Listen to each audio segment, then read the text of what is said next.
Hello guys, welcome back to my channel. ఇప్పుడు time వచ్చేసి 11:21 అయింది. ఈ వీడియో మేలో తీసిందనమాట. మేమందరం ఎక్కడికి వెళ్తున్నామంటే, మేము కర్నూలుకి వచ్చిన ప్రతిసారి ఇంటి దేవుడిని ఇంటి దేవతని దర్శించుకోవడానికి వెళ్తాము.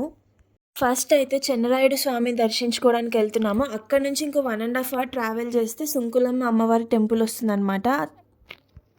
సో అమ్మవారికి కావాల్సిన వడి బియ్యము, ఇంకా స్వామివారికి మేము మొక్కున్న యాలక్కుల మాల అన్నీ ప్రిపేర్ చేసుకొనేసి తీసుకొని వెళ్తున్నాము. దారిలో అయితే ఇలా రైల్వే గేట్ పడింది. మా పిల్లలైతే ట్రైన్ ఎన్ని బోగీలున్నాయో కౌంట్ చేస్తూ ఫుల్ ఎంజాయ్ చేశారు. మేము చిన్నప్పుడు అలానే చేసేవాళ్ళం అనమాట. ట్రైన్‌కి ఎన్ని బోగీలున్నాయని కౌంట్ చేస్తూ నేను మా తమ్ముడు భలే ఎంజాయ్ చేసేవాళ్ళము.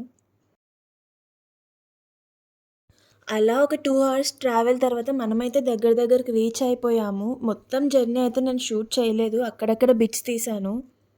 యాక్చువల్‌గా ఏమంటే చెన్నరాయుడు స్వామిని చూడాలంటే పెద్ద కొండ ఎక్కాలనమాట. అసలు స్టెప్సే ఉండవు. ఈ ఇయర్ ఒకటి స్టెప్స్ కట్టారు. మేము స్టెప్స్ కట్టాక ఇదే ఫస్ట్ టైం రావడము. ఇంతకుముందు పిల్లల్ని ఎత్తుకొని ఆ కొండల్ని ఎక్కి జారుతూ చాలా ఇబ్బంది అయిపోయేదనమాట. అందరూ కలిసి ఫండ్స్ ఏసుకొని స్టెప్స్ అయితే కట్టారు. అండ్ సైడ్ నుంచి కార్‌ని పైకి వరకు తీసుకెళ్ళడానికి వే కూడా వాళ్ళే క్రియేట్ చేశారు. చాలా బావుండింది. ఎంత కార్ పై వరకెళ్ళినా అక్కడి నుంచి మరీ కొంచెం కొండనైతే ఎక్కాల్సుంటుంది. కానీ ట్రస్ట్ మీ గైస్, వర్తబుల్. చాలా పవర్‌ఫుల్ గాడ్ అనమాట. మాకైతే కార్ పార్కింగ్ ఆ స్లాంటింగ్ కొండ మీద కొంచెం ఇబ్బందయింది. ఇంక తర్వాత ఒక్కొక్కరం కొండ అయితే ఎక్కేసాం. ఫస్ట్ అయితే నేనెళ్ళేసి మా వాళ్ళని వీడియో తీశాననమాట.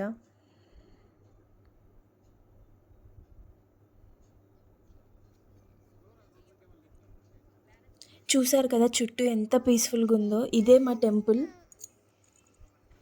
మేమెళ్ళేలోపు ఆల్రెడీ వేరే వాళ్ళు పూజ చేయించుకుంటున్నారు. వాళ్ళదయ్యాక మేమెళ్ళామనమాట. లోపల కొండ లోపల చిన్న గుహలో ఉంటుందనమాట స్వామివారు స్వయంభూ వెలిసింది.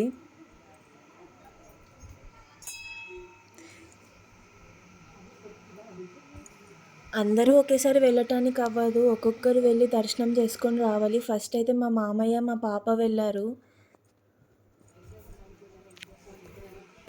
తర్వాత నేను మా వారు కూర్చొని పూజ చేయించుకున్నామనమాట. నేనైతే యాలక్కుల మాల ప్రిపేర్ చేశాను 108 ఇలాచీతో. అది కూడా వేసి పూజ చేసుకున్నామనమాట. ఈ పంతులైతే ఊర్లో ఉన్నా కూడా మేము కాల్ చేస్తే పాపం వచ్చి పూజ చేస్తారు. కర్నూలు నుంచి దూరం నుంచి వస్తామని చెప్పి ఎక్కడున్నా పాపం కాల్ చేస్తే కొండపైకొచ్చి పూజ చేస్తారనమాట.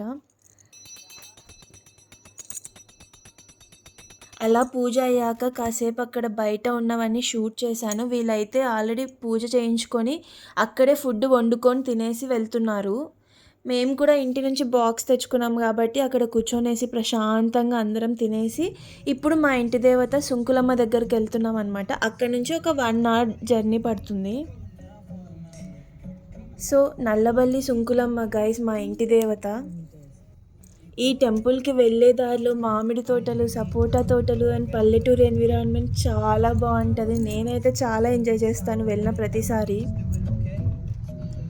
అమ్మవారి కోసం వడిబియ్యము అన్నీ తీసుకున్నామనమాట మేము. ఇప్పుడు వెళ్ళి అవన్నీ ఇచ్చి పూజ చేయించుకోవాలి. కర్నూలుకి వచ్చిన ప్రతిసారి మేము అమ్మవారిని కవర్ చేస్తాము. ఇంటి దేవుడు చంద్రాయుడిని కవర్ చేస్తామనమాట. కంపల్సరీ వెళ్ళి దర్శనం చేసుకుంటాము. సో మనమైతే టెంపుల్‌కి ఆల్మోస్ట్ రీచ్ అయిపోయాము. అక్కడ ఎదురుగ్గా కనిపిస్తున్నదే అనమాట టెంపుల్. చిన్న పల్లెటూరు.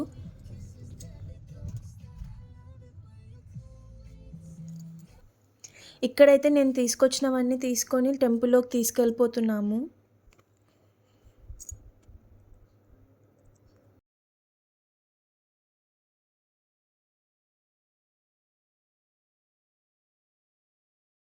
సో అలా పూజ అంతా అయిపోయాక మేము రిటర్న్ ఇంటికెళ్ళేటప్పుడు మ్యాంగో ఫామ్‌కెళ్ళాము. మేమెళ్ళింది మేలో కాబట్టి మంచి మంచి మ్యాంగోస్ దొరుకుతాయి.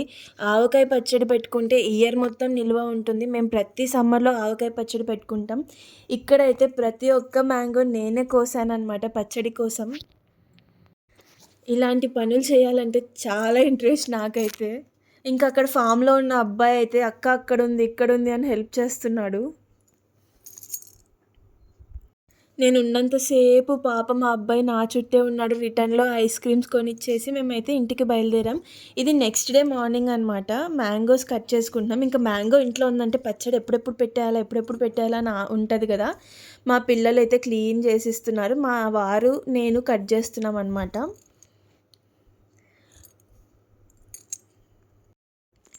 మెజర్‌మెంట్స్ అవన్నీ మా అత్తయ్య చూయిస్తున్నారు. ఇవి ఇంత క్వాంటిటీ తీసుకోవాలి, ఇవి ఇంత క్వాంటిటీ కలుపుకోవాలి అనేసి.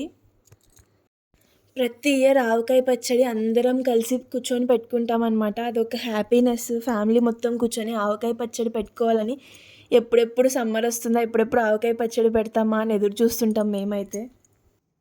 మా వారైతే ముక్కలకన్నీ మంచిగా కారం పట్టిందా లేదా అని నీట్‌గా కలిపేసి ఒక బకెట్‌లోకేసేస్తున్నారు. ఆ బకెట్ కూడా కొత్తగా కొన్నామనమాట పచ్చడి కోసం.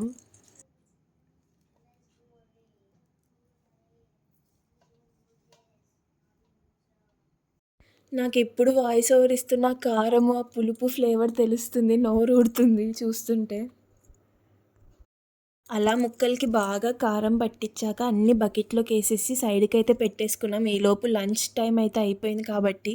అండ్ నెక్స్ట్ మా లంచ్ ఐటెమ్స్ ఏంటో చూసేయండి. ఆ రోజు మేము చేసుకున్న స్పెషల్స్ గుత్తి వంకాయ, పూరి, కిచిడి, వైట్ రైస్ అనమాట.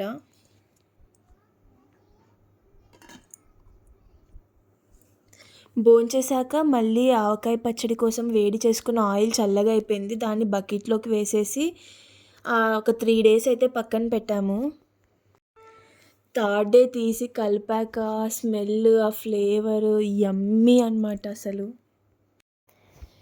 సో, మేము రిటర్న్ వస్తున్నప్పుడు కొంచెం తెచ్చుకుంటామనమాట. అయిపోయినప్పుడంతా అత్తయ్య వచ్చినప్పుడు తీసుకొస్తారు. లేదంటే మేమెళ్ళినప్పుడు తెచ్చుకుంటాము. So, guys I hope you like my long videos అనమాట. బానే వెళ్తున్నాయి. మీరు ఇలానే సపోర్ట్ చేస్తే ఇంకా చాలా లాంగ్ వీడియోస్ కంటెంట్ తీసుకొనొస్తాను. నా వీడియోస్ మీకు నచ్చినట్టయితే please do like, share and subscribe to my channel. ఇట్లు మీ స్నేహ.